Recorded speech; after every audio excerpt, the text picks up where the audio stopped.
Boleh sekali lagi tepuk tangan untuk Tuhan kita yang luar biasa. Sorakan haleluya. Silakan duduk. Selamat hari Minggu. Selalu senang kumpul sama keluarga tercinta GBI Gilgal. Dan kita sudah 2 minggu belajar tentang values, tentang nilai. Apa sih nilai? Nilai adalah sesuatu yang kita percaya, kita pegang itu karena bernilai dan kita hidupi. Firman Tuhan bilang kamu adalah garam dunia. Kalau garam itu nggak asin lagi, nggak ada gunanya selain dibuang dan diinjak oleh orang. Jadi kenapa bisnis ditinggalkan customer, gereja ditinggalkan jemaat, keluarga ditinggalkan? Karena mereka nggak membangun nilai dalam hidup mereka. Nilai kita bisa dapatkan di firman Tuhan. Dan GBI Gilgal mengambil beberapa nilai: family, integrity, enthusiasm, serving, teamwork, and attitude. Dan sekarang kita mau belajar tentang enthusiasm atau antusias.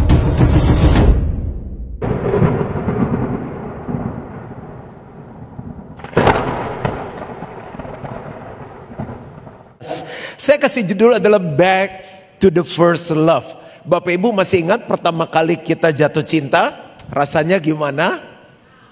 Yang belum jatuh cinta kita doakan biar jatuh cinta. Sebetulnya bukan jatuh cinta tapi naik cinta.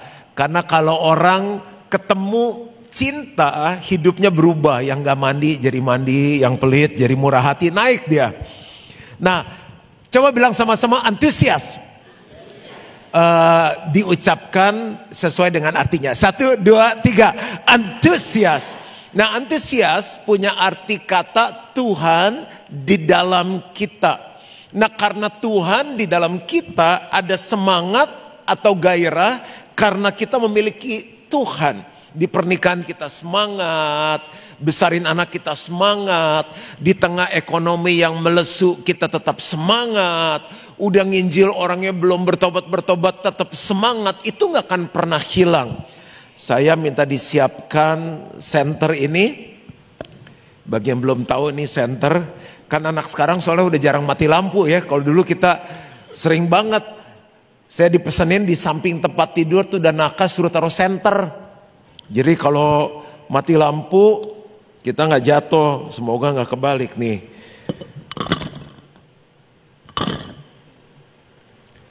Tadi nggak ada baterai, nggak bisa nyala dia. Mau senternya bagus, warnanya apa? Mau merah, kuning. Ya, sekarang menyala. Nah, percayakah Bapak Ibu kalau Tuhan ada di dalam kita?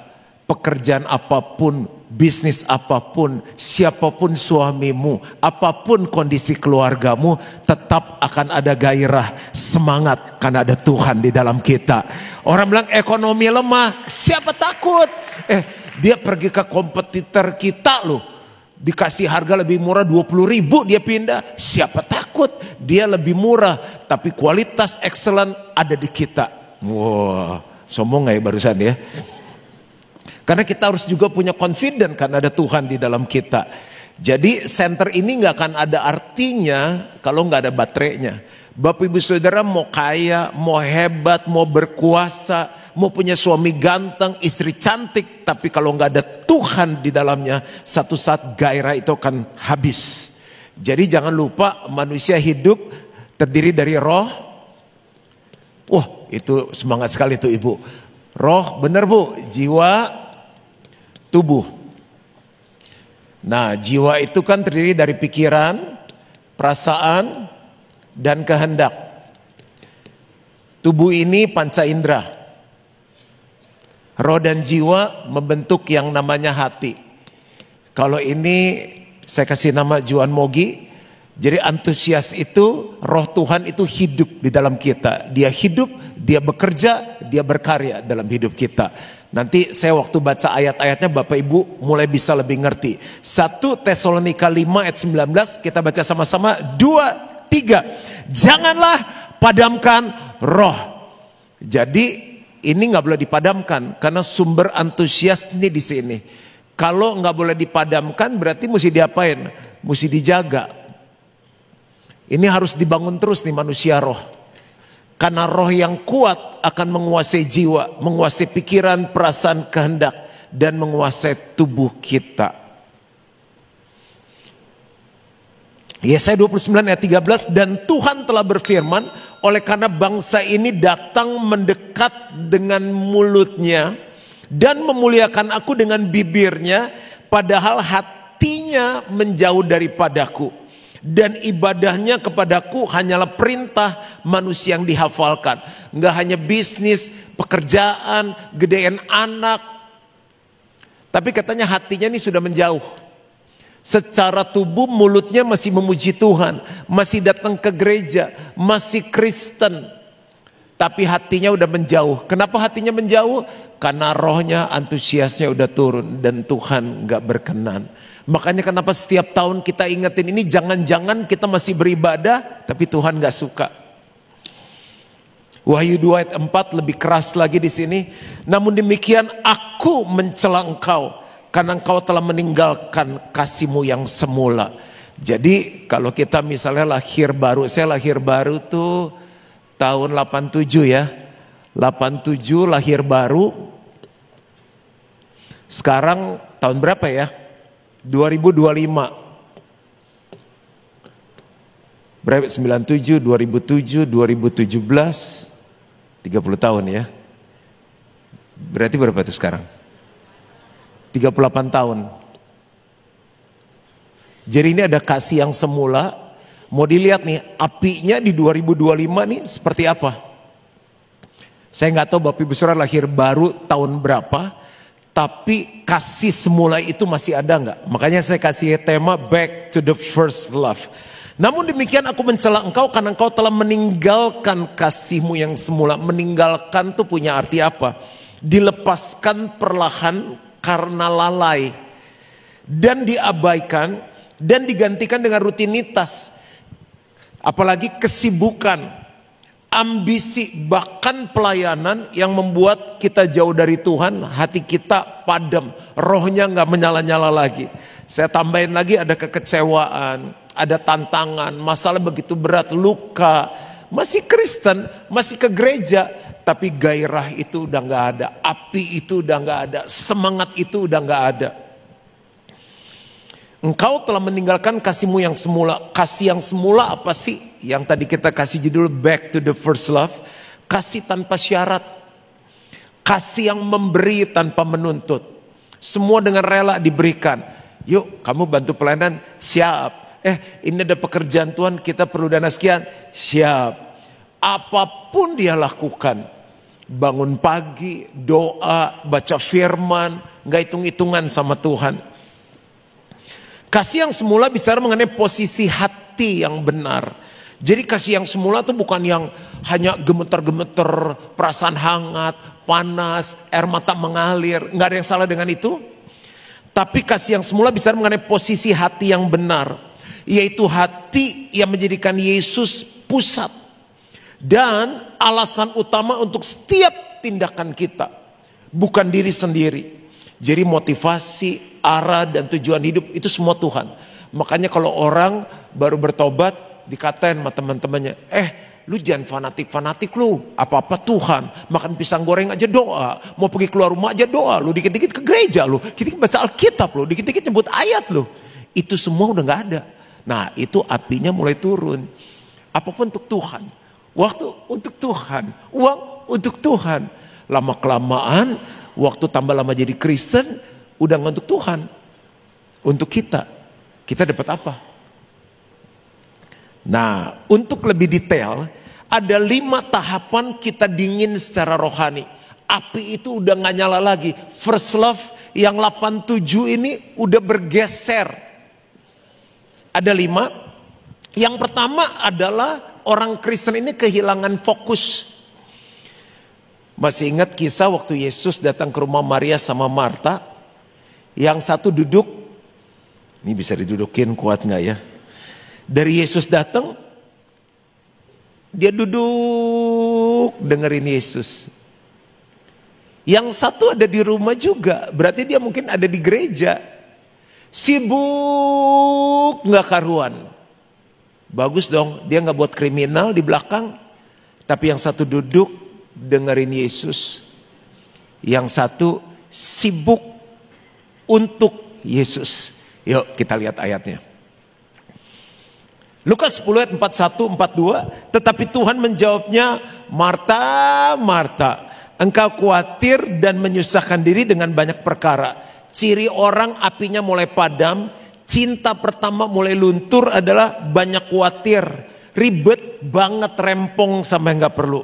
Ayat 42 baca sama-sama yuk, 2, 3. Tetapi hanya satu saja yang perlu. Maria telah memilih bagian yang terbaik yang tidak akan diambil daripadanya. Fokusnya cuma satu, Tuhan. Aku nikah, aku cari istri yang terbaik bukan untuk aku tapi untuk Tuhan. Karena kalau aku salah pilih istri, pernikahanku gak bahagia, Tuhan sedih, Tuhan dipermalukan. Kenapa aku kerja excellent? Bukan hanya supaya karirku naik, aku dapat gaji lebih besar, tapi supaya Tuhan dipermuliakan. Setelah bosnya lihat-lihat nih orang siapa, kerja bagus banget, hasil di atas rata-rata, karakter keren banget, ternyata jemaat Gilgal. Tuhan dipermuliakan. Nah ini saya kasih keterangan ya, antusias banget, tepuk tangannya, makasih. Dia bergeser dari siapa yang dilayani kepada apa yang dapat dilakukan. Ada banyak orang Kristen gitu tuh. Kalau dulu apa-apa Tuhan, aduh kita kalau bangun rumah nih ya, kita bikin gedean deh living roomnya supaya nanti bisa ada family cell, bisa di rumah kita gitu. Apa-apa dibawanya tuh ke Tuhan. Emang hidup ini untuk Tuhan, kita kan hamba Tuhan. Berarti job desk-nya hamba melakukan semuanya untuk bosnya, untuk Tuhan. Dulu di cinta pertama siapa yang dapat dilayani. Sekarang ini apa yang dapat dilakukan. Aktif dan kadang-kadang bukan untuk Tuhan ya, untuk ngisi waktu lah. Ya gue hobinya main musik ya gue pelayan lah. Gue hobinya nyanyi, gue nyanyi di gereja daripada nyanyi di karaoke, ya enggak. Waktu pribadi bersama Tuhan mulai terasa tidak produktif. Dulu indah, bisa tenang sama Tuhan. Sekarang gak tahu apa yang ngejar dia. Aduh gak bisa deh, lu doa sendiri deh, gue harus janji gitu. Doa suami istri udah jarang, mesbah keluarga udah jarang dilakukan. Saya waktu masih pacaran aja setiap hari teleponan kalau gak bisa ketemu, doa. Sekarang saya di luar kota, di luar negeri, tetap masih bisa video call. Doa sama-sama. Saya harus selalu ingat tujuan hidup kita cuma Tuhan. Hanya satu saja yang perlu. Coba bilang dulu sama sebelahnya, hanya satu. Begitu mulai kehilangan fokus, hidup mulai khawatir, hidup mulai banyak apa susahnya. Aduh gimana ya, aduh susah, aduh cilaka, aduh gimana. Datang sama Tuhan, dia sumber dari segala sumber. Yang pertama kehilangan fokus. Yang kedua dia kehilangan kepekaan. Dulu peka banget. Aduh enggak deh, aku enggak sejahtera. Aduh enggak deh, kayaknya Tuhan enggak setuju deh. Aduh enggak deh, gitu giliran dikit, lihat yang enggak benar dikit. Aduh enggak sejahtera, udah gudu gitu. Gitu mau bohong, aduh enggak bisa deh, enggak bisa. Ya om belum makan om, makan yuk, ayo makan sekarang. Gitu, mau ngebohong susah. Peka banget. Masih ingat Simpson enggak? Simpson itu kan hebat banget kan. Waduh, palang pintu kota dirobohin, diangkat. Dia mukul berapa banyak musuh hanya dengan rahang keledai. Itu anjing banyak banget, dia ikat buntutnya, dikasih api, ngebakar satu hutan. Siapa yang berani sama Simpson? Kelemahannya satu, seks.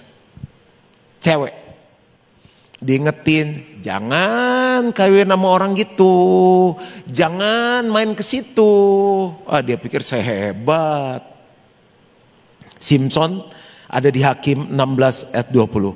Lalu berserulah perempuan itu, digoda berkali-kali, aku hebat, aku kuat, nggak jatuh, bisa tetap dipakai Tuhan, bisnis tetap maju kok, istri nggak tahu, pendeta nggak tahu. Orang Filistin menyergap engkau Simpson, maka terjagalah ia dari tidurnya serta katanya, seperti yang sudah-sudah aku akan bebas dan aku meronta lepas. Kita baca sama-sama 2, 3. Tetapi tidaklah diketahuinya bahwa Tuhan telah meninggalkan dia. Ini bukan hanya dia yang kehilangan cinta mula-mula, kekudusan yang mula-mula, takut akan Tuhan yang dulu dia punya, tapi Tuhan aja udah ninggalin dia.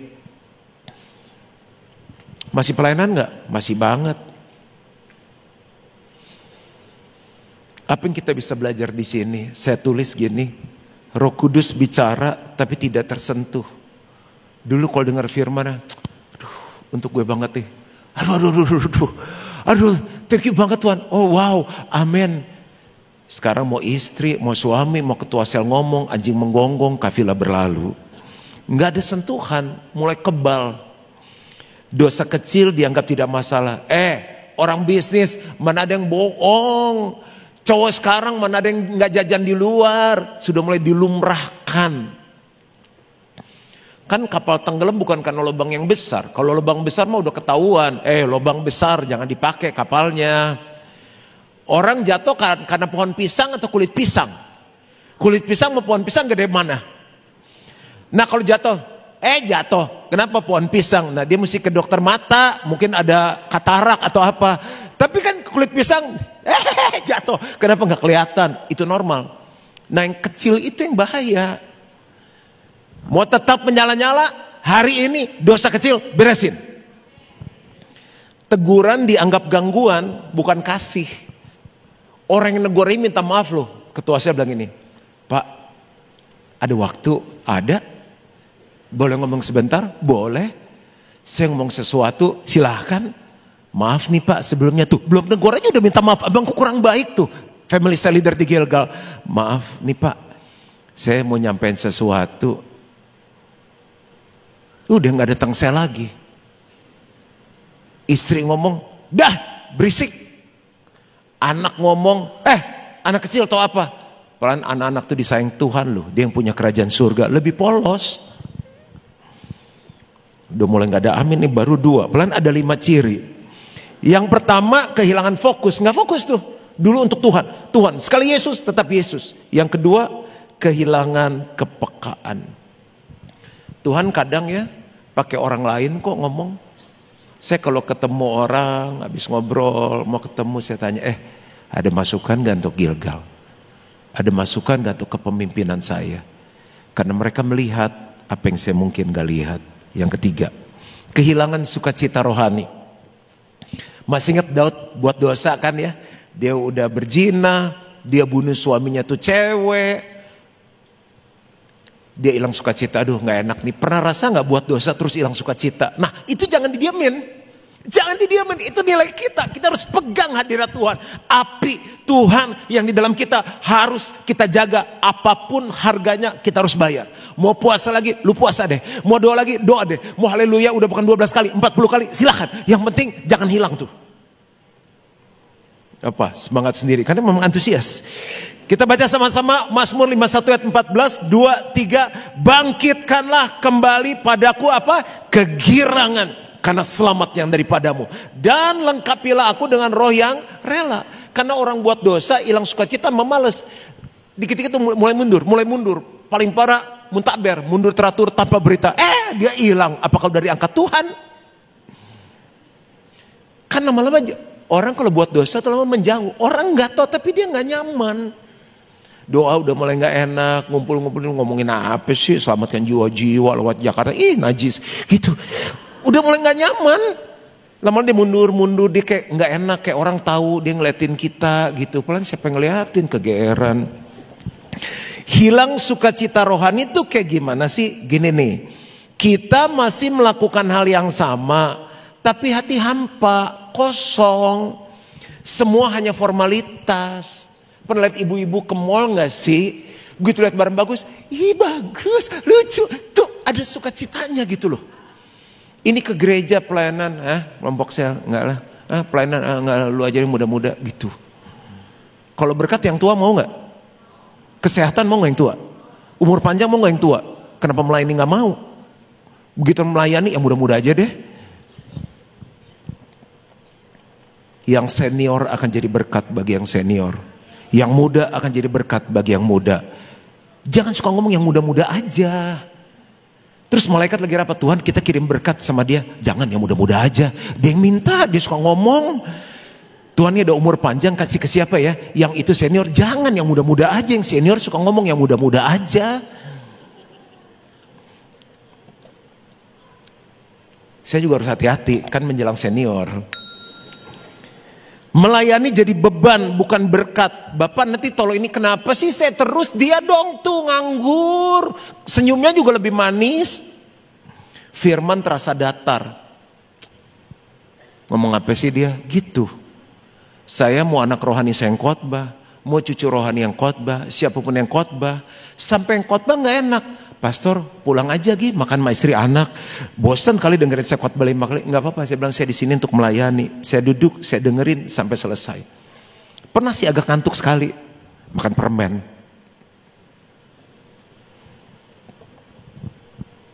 Firman terasa datar, doa terasa kosong. Firman kan Tuhan bicara, doa kan ngobrol. Saya tuh kalau ketemu orang belum ketemu Tuhan, orang itu kalau benar-benar asik, teman, sahabat, ngobrol sama keluarga, itu hidup loh. Oh ya, masa sih gitu? Tanpa sadar waktu udah lewat. Bukankah Yesus lebih dari sekedar sahabat? Dia sahabat yang setia. Bukankah dia Bapa yang baik? Bukankah dia juru selamat? Bukankah dia Tuhan? Dia lagi ngomong, kok bisa rasa datar? Dia lagi ngajak ngobrol, kok bisa rasa kosong? Yang salah Yesus atau kita? Kita, karena rohnya Pak Adam, you have to be back to the first love. Yang keempat, kehilangan keintiman. Intim menghasilkan buah. Kalau nggak intim, udah nggak ada buah lagi. Karakternya udah nggak berkembang, nggak ada jiwa-jiwa yang dibawa. Gideon ini hebat perangnya. Menang. Satu saat dia bilang gini, kumpulin kalian punya emas segala perhiasan. Buat apa? Dia bikin efod. Dia bikin berhala. Efod itu dulu dipakai kalau imam mau pakai baju untuk cari jawaban Tuhan. Sekarang dia bikin, dia taruh di situ. Tahu nggak endingnya gimana? Kita baca yuk. Dalam Hakim 8 ayat 27, kemudian Gideon membuat efod dari semuanya itu dan menempatkannya di kota di Ofra. Di sana orang Israel berlaku serong. Kenapa orang nggak bisa ngalami first love lagi? Dia mulai serong dengan menyembah efod itu. Inilah yang menjadi jerat bagi Gideon dan seisi rumahnya. Saya tulis di sini poinnya apa? Tidak haus akan Tuhan, tapi sibuk mencari inspirasi. Karena orang Israel tanya, baca di perikop itu. Jadi nanti kita mau perang nih, kita tanya siapa? Udah, tuh ada efod. Dulu kita polos, nggak ada gereja yang bagus, belum ada pengkhotbah yang bagus, belum ada praise and worship pakai band, belum ada bisnis yang maju. Nyari Tuhan, doa, nyanyi juga mesti nyanyi lagu simple, lagu-lagu dulu.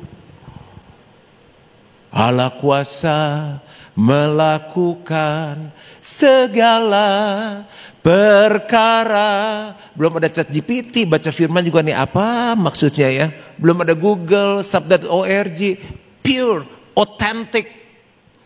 Tapi begitu mulai ada gereja, mulai ada band, mulai ada Juan Mogi, Wawan Yap, podcast, YouTube, mulai ada lagi bisnis mulai maju. Muji Tuhannya cuma di gereja dong. Itu effortnya. Mulai serong yang harusnya tiap hari. Kalau nggak ada Juan Mogi baca firman, kalau nggak ada WL singers yang keren tadi, keren nggak tim praise and worshipnya? Keren banget. Ya gimana ya, rasanya sendiri aneh. Nah mulai serong ke effort itu. Akhirnya Tuhan bilang, kamu tuh pengen intimnya sama FCL kamu, sama pendeta kamu, sama tim PW kamu, atau kamu tuh pengen intimnya sama aku? Aku tuh first love-nya kamu sebelum Gilgal ada. Yang lebih parah lagi gini, aduh nggak bisa nih sibuk bisnis pelayanan, sibuk bisnis nggak bisa pelayanan. Loh bro, ayo dong mulai lagi. Jangan salah ya, bisnis juga pelayanan, gitu loh dibalikin. Keluarga juga pelayanan, bener, tapi itu udah effortnya, itunya nggak salah, tapi jangan tinggalin cinta mula-mulanya. Kan dikasih tau mereka serong, pemenang hebat aja bisa serong, apalagi kita. Maka udah, saya mau sibuk apapun. Kemarin habis ke Bandung, saya lupa ya ke Bandung ngapain. Oh, retret pasangannya gereja kawan saya. Terus ada meeting bahas landscape. Malam ada meeting lagi. Pulang ke rumah ketemu anak. Saya bilang, Cak, Dedi capek, Dedi mau tidur. Setel waker pagi jam 5. Doa dulu, treadmill dulu 1 jam. Saya gak mau serong. Hari ini khotbah loh 5 kali. Tapi khotbah itu melayani pekerjaan Tuhan. Melayani Tuhannya aku gak bisa tinggalkan. Selama 1 jam saya treadmill, saya bahasa roh, saya ngomong sama Tuhan. Saya bilang, Tuhan bicara, Tuhan mau ngomong apa sama aku. Aku gak mau kehilangan keintiman sama Tuhanku. I want to have my first love hadir di hidup aku. Yang kelima, kehilangan api dan hadirat Tuhan. Itu yang paling penting. Satu hal telah ku minta kepada Tuhan. Tuh kata Daud. Itulah yang ku ingini. Orang sekarang udah gini. Oh, itu bukan bakat list saya. Bakat list saya Amerika, Australia, Eropa. Ada banyak orang saya layani sudah ke Amerika, Australia, Eropa, dan mereka rasa kosong. Saya bilang, Bapak Ibu perlu hadirat Tuhan. Di Amerika tanpa hadirat Tuhan kosong, cemplang. Saul tuh hebat, berkarisma. Sayang banget dia kehilangan first love-nya. 1 Samuel 16 ayat 14a. Tetapi roh Tuhan telah mundur daripada Saul. Orang hebat loh. Raja pertama dipilih Tuhan. Tuhan bilang enggak, saya pergi dari dia. Tuhan mau tinggal aja enggak betah loh di dalam dia. Jangan sampai. 2 poin yang saya pelajari dari Saul. Kuasa tanpa kasih. Raja pertama. Hebat. Tapi dia mau bunuh mantunya sendiri. Orang kalau udah kehilangan first love ya. Hebat dia, bisnisnya hebat. Gak ada kasih. Sama ipar gak akur. Sama adik gak akur. Sama mertua gak akur. Sama tetangga. Sama karyawan, rekan bisnis gak akur. Kuasa tapi tanpa kasih. Itu ciri orang kehilangan hadirat Tuhan. Karunia tanpa karakter. Ya kalau dia gak hebat ya gak dipilih jadi raja dong. Tapi karakternya, imamnya aja dilawan sama dia. Bang tunggu ya, tunggu, tahan. Karena itu tugasnya saya. Pendeta bisa apa? Bukan hebat. Dia yang persembahkan korban. Tuhan bilang enggak, aku mundur daripadamu.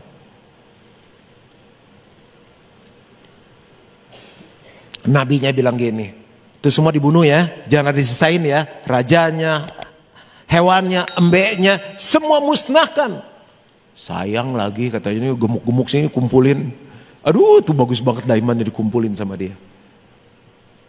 Berkarunia tapi tanpa karakter, hilang hadirat Tuhan. Tuhan ini bilang gak mau, saya mundur, gak mau aku tinggal di dalam dia. Bapak Ibu, yang paling berharga dalam hidup kita itu Tuhan. Karena tanpa Tuhan kita cuma manusia yang punya jiwa dan tubuh yang berjalan tanpa roh Tuhan. Mau sanggup apa kita? Saya tutup dengan 1 ayat. Sampai sini apakah kita belajar sesuatu? Saya jaga 38 tahun. Api ini gak boleh padam. Hati ini gak boleh dingin. Sebab itu ingatlah betapa dalamnya engkau telah jatuh. Bertobatlah dan lakukan lagi apa yang semula engkau lakukan. Jika tidak demikian, aku akan datang kepadamu dan aku akan mengambil kekidianmu. Roh Kudus, api, antusias itu dari tempatnya. Jika engkau tidak bertobat. Caranya gampang. Lihat betapa dalam engkau pernah jatuh. Kalau ini 10, ini 1. Ini titik terendah ya. Dulu doanya 10. Sekarang turun, tinggal 1. Dulu tiap hari, sekarang seminggu sekali. Baca firman Tuhannya, dulu tiap hari, sekarang seminggu 3 kali. Dulu tiap minggu bawa jiwa, sekarang setahun sekali aja kalau Natal, turun. Dulu murah hati, sekarang tambah kaya, tambah pelit, turun. Tuhan bilang gini, bertobat dan lakukan kembali apa yang semula engkau lakukan. Saya simpan foto-foto dulu dari awal pelayanan. Saya ingat bagaimana saya nggak mau diperlakukan seperti VIP. Mana-mana orang bawa tas, saya nggak bisa bawa sendiri aja. Dia nggak apa-apa, saya duduk sini aja nggak apa-apa. Kamu sama istri di depan, saya duduk di belakang. Saya masih muji Tuhan dari dulu sampai hari ini, saya masih muji Tuhan. Saya masih bangun manusia roh, saya basah roh, saya masih lakukan sampai sekarang. Saya baca firman, saya masih lakukan sampai sekarang. Saya menangin jiwa-jiwa dulu, saya masih menangin jiwa sampai sekarang. Karena aku nggak mau kehilangan api itu.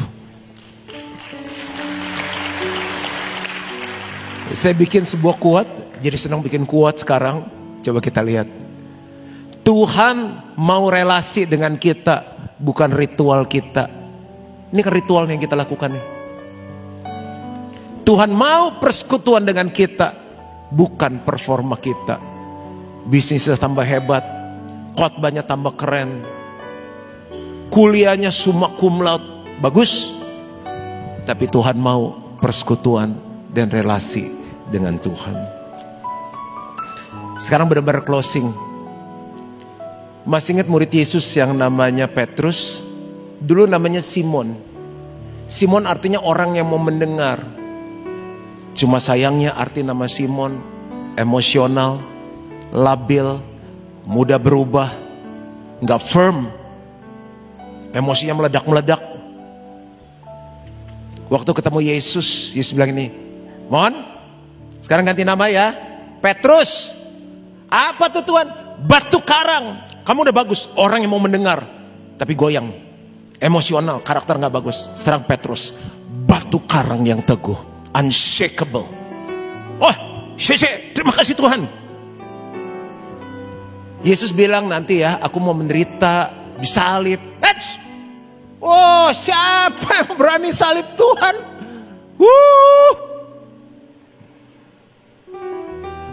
Saya hadapi. Saya siap mati sama Tuhan. Itu ada semua tuh ayatnya ditulis. Tuhan bilang sebelum ayam berkokok 3 kali, kamu udah nyangkal kamu 3 kali. Anak kecil kan deketin dia. Lihat-lihat kayak murid Yesus. Sembarangan, rabun lu gitu. Terus ada perempuannya, Om Petrus ya. Ibu salah 3 kali dia nyangkal. Yesus sayang. Yesus gak mau Simon Petrus kehilangan kasih mula-mula. Akhirnya ketemu, udah balik lagi, udah mancing ikan lagi, jala ikan, udah gak mau pelayanan lagi. Yesus bilang gini, "Simon, apakah engkau mengasihi aku?" Dia ngetanya gini, "Simon, aset berapa sekarang? Pelayanan gimana? Gereja bertumbuh gak? Family cell masih pada datang? Family cell member?" Dia gak nanya gitu-gitu. Dia concern sama hati. "Simon, apakah engkau mengasihi aku?"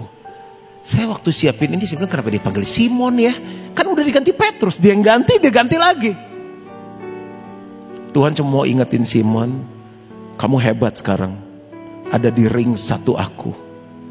Tapi tanpa kasih, kamu adalah Simon yang dulu.